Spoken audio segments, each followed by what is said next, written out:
Memphis against UCF. These games tend to be very, very close, of course, and UCF is going to have their backup quarterback in there, Daryl Mack Jr., who is looking pretty impressive, right? So I'm not sure how much of a step down this is going to be. He had a great game last week when he came in the middle of the game. Is there going to be a letdown here, though, against a tough Memphis team? You know, last year's game went to overtime. The two teams played this year. It was a 1-point game. So this game does appear to have, down to the wire written all over it. Memphis is the dog.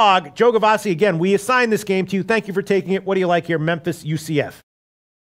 First of all, I think a case can be made here for some value in this Central Florida side, despite the fact they've won 24 straight games.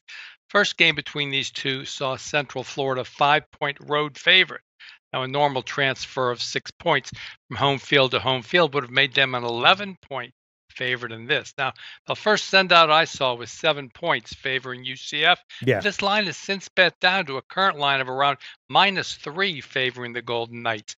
So there could be some real line value in Central Florida here, depending on what you value quarterback Milton, who, of course, missed this game with that gruesome knee injury suffered last week. As you point out, quarterback Max stepped in, a little trouble the first couple series, then smoothed it out and had a good second half as the Knights made an easy winner for themselves over South Florida. They have, however, struggled a bit with this Memphis team. Let's take it back to the end of last year when these two teams vied for this conference title once again. It took 2 OTs in what could be predictably a high-scoring game. Well, UCF emerged a 62-55 winner.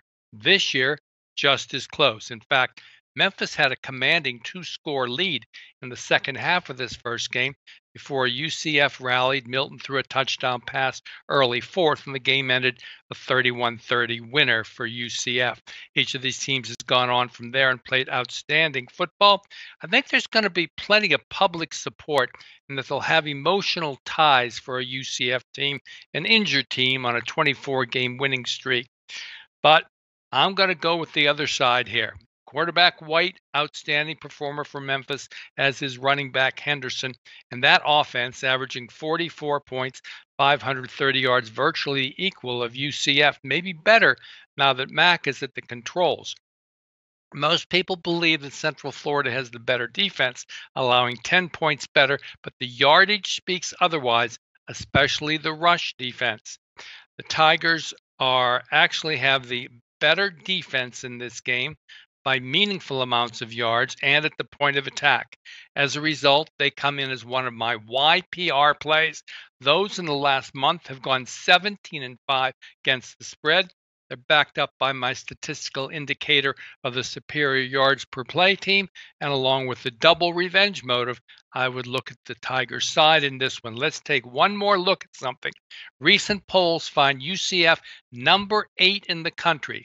If Milton was playing, this rating could have easily been 7 or 6 by the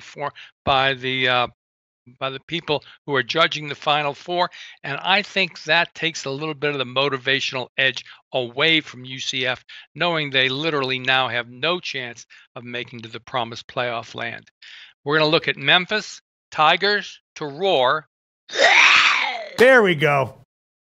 In this game versus UCF, win this one outright, snap the Golden Knights 24-game win streak and come away with a conference title. All right. Well, yeah, again, the way these two teams play each other, it seems like any team getting more than a field goal in any situation is probably a good bet. It opened at 5.5 at Pinnacle. It's now down to 3 or 3.5. So the money has come in on Memphis. There are already some threes around. We can give you 3.5 minus 110, which is currently available at Heritage. Still available. Ian Cameron, I can't say I disagree with that. Not quite ready to pull the trigger on betting on Memphis because I am terrified of betting against this UCF team, even with the new quarterback. What's your take on this one, Ian? Yeah, that's pretty much how I feel. I mean, I lean UCF at the current number, 3.5, but this is not going to be an official play for me. Here's what we know. We know Mackenzie Milton is a tremendous quarterback. We know he's a leader on this football team. He's one of those guys that, when they're struggling, when they're trailing in a game, he'll basically step up and say, hey, let's go let's keep things rolling here and try to get back on track. That's the kind of leader you lose too with Milton. It's not only what he does on the field, but how he keeps the team, motivated, invigorated, inspired off it. What we do know, though, is Daryl Mack Jr., who's going to be the starter for UCF, though, has played before and has started before and led UCF to a win against East Carolina earlier this season, 37-10. He had some slow start to that game when he came in against South Florida last week for the injured Milton. Second half, he came on. He now gets a week of practice under his belt. And the UCF defense, last 2 games, 17 combined points, 344 yards per game. There's been improvement from this UCF defense the last couple weeks. Bend but don't break. They're still giving up yards, but they're clamping down in the red zone. That's something I like to see. They're going to have to do that here against Brady White. Good quarterback. Darrell Henderson, a phenomenal running back. They're going to have to keep tabs on him.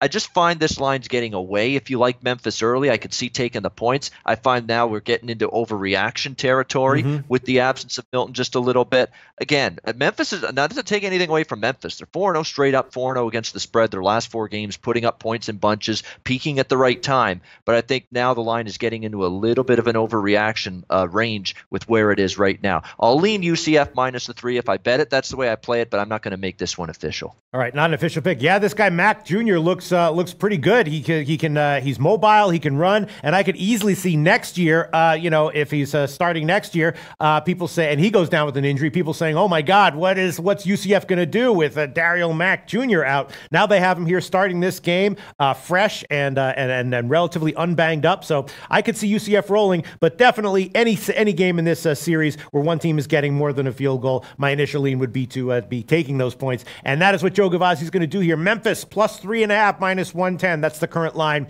at Heritage. Hey guys, thanks for tuning in to our channel. Now, we've put a lot of work into producing all these free videos, so please help us out and keep all our content free for you forever by simply liking, sharing, commenting, and subscribing. Now, not to mention, a visit to our industry-leading website will warm the hearts of all our SBR employees, especially myself. Now, the links are over there to the left, so do check those out. Thanks for watching.